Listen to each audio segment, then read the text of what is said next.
नमस्कार दोस्तों, स्वागत है आपका इस लाइव स्ट्रीमिंग में। और आज जो है हम लोग बातचीत करेंगे मार्केट और इलेक्शंस की, क्योंकि इस वक्त सबसे ज़्यादा चर्चा उसी की हो रही है। और बहुत जगहों पे आप देखते होंगे कि बहुत हीटेड डिस्कशंस हो रहे हैं कि मार्केट बहुत ज़्यादा चिंता कर रहा है या मार्केट नहीं चिंता कर रहा है। इलेक्शन के हर फेज़ के साथ मार्केट में उतार चढ़ाव हो रहा है। तो कैसे इसको समझा जाए, कैसे इसको एक पर्सपेक्टिव में देखा जाए। आप फॉर्चुनेटली कह लीजिए, जो भी कहिए, 2004 से लगातार मैं सारे लोकसभा इलेक्शंस को देखता रहा हूँ। और उससे पहले जो मार्केट का बिहेवियर होता है मैंने उसको भी किया है। तो एकदम लेटेस्ट 19 का है, फिर उससे पहले 14 का है, फिर 9 का है, फिर 4 का है। हर एक बार हमने देखा कि मार्केट में इलेक्शन को लेकर के या उसके आउटकम को लेकर के एक डर कह लीजिए, संशय कह लीजिए, या कन्फ्यूज़न कह लीजिए, भ्रम की स्थिति रहती है। और इसमें कुछ गलत भी नहीं है। बहुत स्वाभाविक है कि इलेक्शन का क्या आउटकम होगा इसको लेकर के मार्केट चिंतित हो जाता है। उसका चिंतित होना लाजमी है कि पॉलिसी में चेंज होगा, क्या बदल जाएगा अचानक से, क्या इनकम्बेंट सरकार बुरी तरीके से हार जाएगी या वापस आएगी। ये सब उनके मन में सवाल होते हैं, जिसको लेकर के मार्केट थोड़ा जिटरी होता है। ख़ास तौर पे जो FIIs हैं वो तो विदेश में बैठे हैं, उनको समझ में नहीं आता है। वो यहाँ के अपनी बहुत लोकल पॉलिटिक्स को भी नहीं समझते, तो उनके मन में और शंका और चिंता होती है। जैसे उनके रिप्रेजेंटेटिव्स भले ही भारत में कुछ लोग होते होंगे, लेकिन वो भी बहुत पॉलिटिक्स से कटे होते हैं, तो उनको भी अंदाज़ा नहीं होता कि मार्केट क्या रुख लेगा, क्या हो जाएगा अचानक से। एक और समझिए इसमें कि देखिए, जो फॉरेन के बड़े फंड्स हैं, जो बड़ा पैसा लगाते हैं, उनके लिए इमर्जिंग मार्केट्स में इंडिया एक मार्केट है।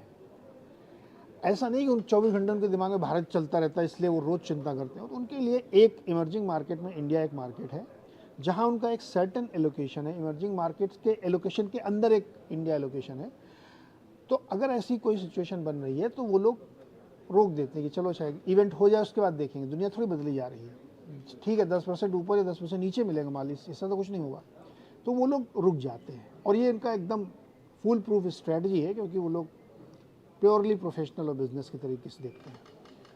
तो एक वो भी रीज़न होता है कि मार्केट में थोड़ा संशय बन जाता है। तो इसलिए इलेक्शन और मार्केट का जो संबंध है उसको समझना और उसका आउटकम समझना बहुत ज़रूरी होता है कि वो क्या हो सकता है। मोटे तौर पर दो ही चीज़ें हो सकती हैं, या तो करंट सरकार आएगी या नहीं आएगी। लेकिन इसके बीच में भी लोग दो चार और पॉसिबिलिटी सोचते हैं कि क्या जो 400 बोला था उतनी आएंगी, अच्छा 350 आएंगी, या बिल्कुल मैजिक फिगर 272 के पास आएंगी। अब इसको लेकर के भी लोग गणित लगाने लगते हैं। ऐसा 272 आएंगी तो मार्केट का ये बिहेवियर होगा, 300 आएंगी तो ये बिहेवियर होगा, 350 आएंगे। मेरी सलाह ये है, मैं इसको ऐसे देखता हूँ कि इसको लेकर के बहुत ज़्यादा परेशान होने की ज़रूरत नहीं है। मार्केट का कंसर्न ये होना चाहिए कि करंट गवर्नमेंट फुल मेजॉरिटी से रिपीट हो रही है या नहीं हो रही है। वो एक इम्पॉर्टेंट क्वेश्चन है कि अगर ये सरकार 300 सीट लेके आती है, NDA मिला के भी 300 सीट लेके आती है, तो भी आपको चिंता करने की ज़रूरत नहीं है। विद इन इंडिया या विद NDA ये 272 के नीचे रहती है, मतलब कुल मिला के सरकार बन गई, लेकिन सीटें 274 हैं इन NDA गठबंधन की। तो आपको चिंता करनी चाहिए, क्योंकि तब पॉलिसी में जो बहुत बोल्ड डिसीजन आप ले सकते थे शायद ना ले पाए। लेकिन क्या ऐसी सिनेरियो है क्या? अब यहाँ पे थोड़ा मार्केट को इधर रखते हैं, अब प्योर पॉलिटिक्स पे आते हैं कि आप कैसे देख रहे हैं इस वक्त पॉलिटिक्स में। जब ये चुनाव कार्यक्रम शुरू हुए, जनवरी के बाद से माहौल बनना शुरू हुआ, तब से अब तक क्या कोई फंडामेंटल चेंज आया क्या ग्राउंड पे? अगर कोई फंडामेंटल बदलाव आ गया है, कोई घटना हो गई, तो ये सोचना चाहिए कि एंटी इनकम्बेंसी बहुत स्ट्रांग होगी, या जैसे नॉर्मल होती है कि भाई 2 टर्म की गवर्नमेंट, एंटी इनकम्बेंसी होगी, इससे कोई दो राय नहीं है। या फिर कोई बहुत बड़ी ऐसी नैरेटिव्स बिल्ड हो गया है जिससे खेल एकदम पलट जाएगा। तो एक चीज़ है, जो आरक्षण वाला इशू था उसको लेकर के अपोजिशन ने बहुत स्ट्रांगली उसको पिच किया, और उसका असर भी हुआ। बहुत सारे लोग इस पर क्वेश्चन पूछ रहे हैं अलग अलग स्टेट्स में, और ये इतना बड़ा नैरेटिव्स बना कि उसमें खुद प्रधानमंत्री, उनकी पूरी पार्टी को जवाब देना पड़ा है, no doubt about it. But ये नैरेटिव्स के लेवल पे बना, और ये नैरेटिव थोड़ा बहुत प्ले करता भी है, लेकिन उसको आप देखिए इस वक्त काउंटर हो रहा है। एक फेज़ से लेकर के 5 फेज़ हो चुके हैं, हर फेज़ में आपने देखा होगा नैरेटिव्स बदला है। मैं उससे आपको बचाना चाहता हूँ, क्योंकि नॉइस और ग्राउंड की रियलिटी बहुत अलग होती है। Noise media, social media, brokerage house, WhatsApp groups यहाँ क्रिएट हो जाती है। फॉरेन मीडिया अचानक से खूब सारे आर्टिकल लिखने लगेगी। अभी रिसेंटली एक आर्टिकल लिखा गया जो 2014 का रेफरेंस लेके लिखा गया है। क्यों क्यों लिखा गया वो आर्टिकल? वो इसलिए क्योंकि नैरेटिव्स बनाने हैं। तो मैं कहता हूँ कि आप अपना दिमाग लगाइए, उस नॉइस को थोड़ा सा कट करिए और फिर सोचिए ठंडे दिमाग से कि क्या होने वाला है। परिणाम क्या होगा किसी को नहीं मालूम। 2024 के नतीजे क्या होंगे नोबडी नोज। वो हमको 4 तारीख को ही पता चलेंगे, उसका थोड़ा बहुत अंदाज़ा 1 तारीख को एग्जिट पोल में लगेगा। लेकिन उसको लेकर के अभी से अपनी नींद हराम करना बिना किसी ठोस कारण के, मुझे लगता है ज़्यादती आप अपने साथ कर रहे हैं कि रोज़ आप परेशान रहते हैं। अब इसी को मैं मार्केट में कन्वर्ट कर देता हूँ। आपका मार्केट क्या इंडिकेशन दे रहा है? लाइफ हाई पे मार्केट खड़ा है, न्यू हाई बना रहा। अगर मार्केट को ये सेंस हो गया था कि करंट रेजिम हार जाएगी, तो मार्केट लाइफ हाई पे क्यों खड़ा हुआ है? गिर जाना चाहिए उसको। कौन सी ऐसी बात है जो उसको रोक रही बेचने से? गिरना चाहिए, नहीं गिरा वो। आप एफएनओ की जो पोजीशंस देखते हैं या विक्स आप देख रहे हैं, वो बहुत ही शॉर्ट टर्म की चीज़ है, उससे व्यू नहीं बनाया जा सकता। क्या बड़े पैमाने पे लोगों ने अपनी पोजीशन छोड़ दी है? क्या एसआईपी रुक गई है? क्या फंड हाउसेज ने खरीदना बंद कर दिया है क्या? या कौन सा स्टॉक जो आपको पसंद था आज एकदम कौड़ी के दाम मिल रहा है? कोई नहीं मिल रहा है। तो मार्केट कुछ कहना चाहता है, उसको समझिए और उसको देखिए और उसको अंडरस्टैंड करिए कि मार्केट हमें क्या बताना चाह रहा है। अब आपके मन में सवाल होगा एफआईआई फिर क्यों बेच रहे हैं? एफआईआई हमने शायद पहले एक वीडियो बनाया था, उसमें भी एक्सप्लेन किया था कि एफआईआई इसलिए बेच रहा है क्योंकि उसके लिए आर्बिट्राज पोजीशन यूएस में ज़्यादा है। ब्याज दरें 5.5% 6% तक अगर उनको वहाँ मिल सकती हैं डॉलर टर्म्स में, तो वो यहाँ क्यों लगाएंगे पैसा? उनके लिए तो लाइफ हाई पे खड़ा हुआ मार्केट अच्छा एग्जिट पॉइंट दे रहा है, तो वो बेच रहे हैं और पैसा वहाँ लगा रहे हैं। प्लस मैंने आपको बताया कि जब तक परिणाम नहीं आ जाता इंडिया एलोकेशन में वो कोई फैसला नहीं करेंगे, क्योंकि उनकी एक जो इन्वेस्टमेंट कमेटी होती है वो किसी बड़े इवेंट से पहले रुक जाती है, फिर डिसीजन लेती है। अगर 4 के बाद भी बेचते रहते हैं तो भी आपको ये सवाल सोचना चाहिए कि अगर हमको हमारे देश में 5.5% टर्म्स पर रिटर्न मिल रहा है तो हम इंडिया में क्यों लगाएंगे। प्लस ये नहीं भूलना चाहिए कि इंडिया का मार्केट वैल्यूएशन वाइज सबसे महंगा है इस समय। चीन से महंगा है, अर्जेंटीना से महंगा है, ब्राज़ील से महंगा है। तो फिर आप क्या क्यों लगेगा? चाइना में पैसा लगा लेंगे, उनको पैसा कमाना है ना, उनको चाइना, इंडिया और ब्राज़ील और अर्जेंटीना से कोई लेना देना नहीं है।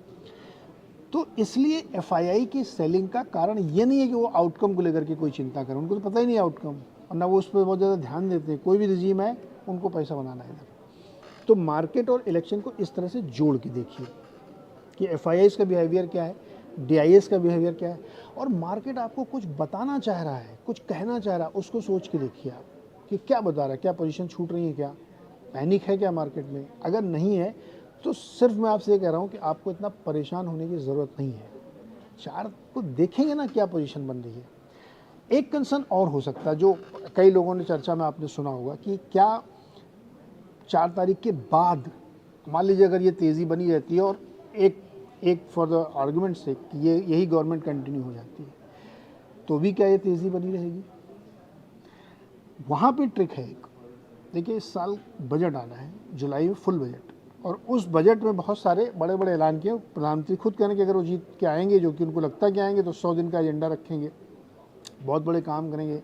अभी तो आपने केवल ट्रेलर देखा है, पिक्चर बाकी, ये सब बातें उन्होंने कही हैं।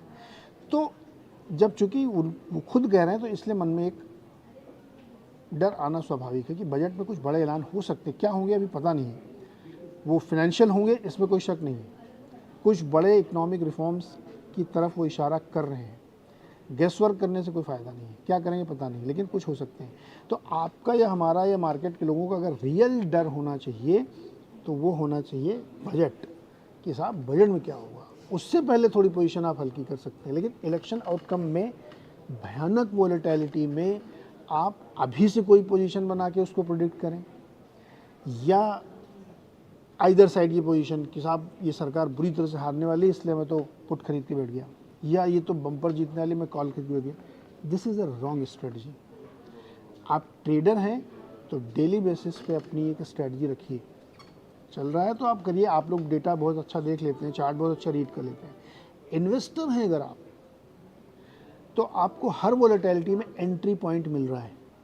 हर पॉइंट पे जब मार्केट बहुत तेज़ी से गिरता है, वोलेटिलिटी होती है ना अचानक से, तो आपकी जो लिस्ट आपने बनाई होगी, जो मैंने आपको कई बार कही अपनी लिस्ट बना के रखो, वो आपके लिए एंट्री पॉइंट है। और उनको चिंता करने की ज़रूरत नहीं, किसी की भी सरकार बने, इंडिया के बने या इंडिया के बने, कोई चिंता करने की जरूरत नहीं अगर आप इन्वेस्टर हैं।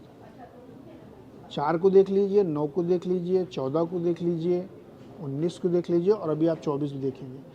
इन्वेस्टर को अपने इन्वेस्टमेंट को छेड़ने की ज़रूरत नहीं है, विनिंग ट्रेड को छेड़ने की ज़रूरत नहीं है। हाँ, हाई पे खड़ा हुआ है, अगर आपने कोई भंगार कैप मार्केट का ले रखा है, बेच दीजिए उसको। मैं उसके तो समर्थन में नहीं हूँ। खराब स्टॉक लिया तो उससे निकल जाइए, क्योंकि माया मार्केट हाई पे खड़ा हुआ है। अच्छा विनिंग ट्रेड है तो उस पर बने रहिए। और 4 तारीख तक अटकलबाजी मत करिए, रियलिटी पे जाइए, डेटा पे जाइए। और अगर आप ट्रेडर हैं तो आपको अपनी पोजीशन मेरे हिसाब से रोज़ शाम को काट के जानी चाहिए, क्योंकि नेक्स्ट मॉर्निंग में क्या होगा किसी को नहीं पता होता है। यूएस में कुछ हो जाए, ईरान में कुछ हो जाए, उज़्बेकिस्तान में कुछ हो जाए, यूक्रेन में कुछ हो जाए, आपको पता है क्या?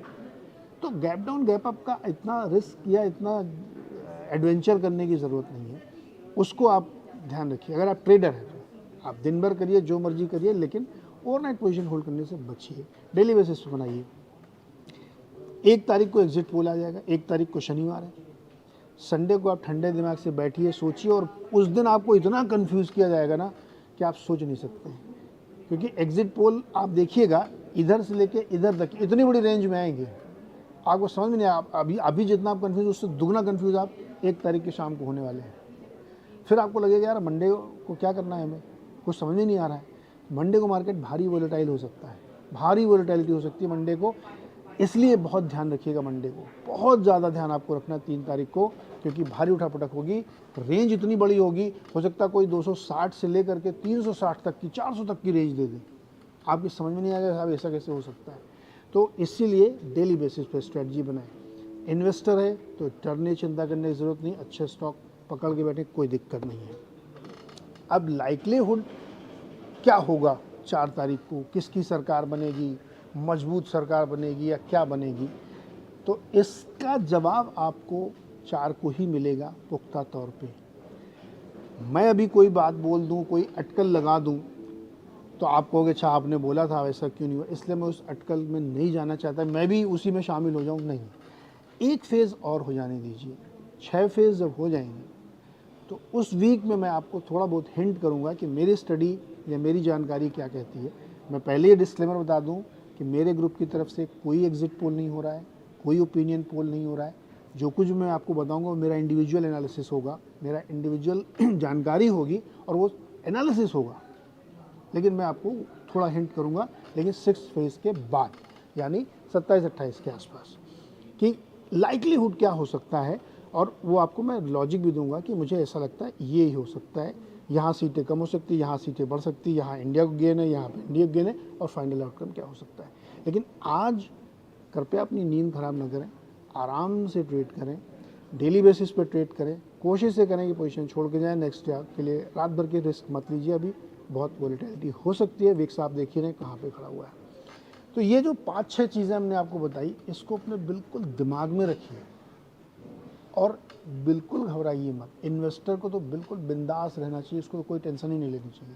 जिस दिन वोलेटिलिटी ज़्यादा दिखे, मार्केट गिरा हुआ है, उस दिन अपने बढ़िया वाले स्टॉक को आप ऐड करें, फ्रेश बाइंग करें, रुकने की कोई ज़रूरत नहीं है, ठीक है। दूसरा, पॉलिटिकली भी अगर आप बहुत एक्टिव हैं या बहुत सारी डिबेट सुनते हैं, बहुत सारी चीज़ों को देखते हैं, तो उनको बहुत गौर से सुनिए। और जहाँ पे आपको लगता है कि बहुत क्रेडिबल बातचीत होती है, नो नॉनसेंस बातचीत होती है, तथ्यों पे बातचीत होती है, उसको सुनिए और अपना व्यू बनाइए। वो आपका चॉइस है कि आप किसको ज़्यादा क्रेडिबल, किसको ज़्यादा अच्छा और किसको ज़्यादा लॉजिकल पाते हैं। मतलब आपको पसंद आता, मज़ा आता है, रोज़ शाम को चल रही है घमासान, वो आपको दिल मनोरंजन हो सकता है आपका, लेकिन उससे आप कोई एक्शन नहीं कर पाएंगे। एक्शन के लिए हो सकता है आपको थोड़ी बोरिंग डिबेट सुननी पड़े, वो सुनिए आप, अगर आप इससे जोड़ के देखना चाहते हैं। वरना आप आराम से रहिए, 4 तारीख को देखेंगे हम लोग क्या होता है।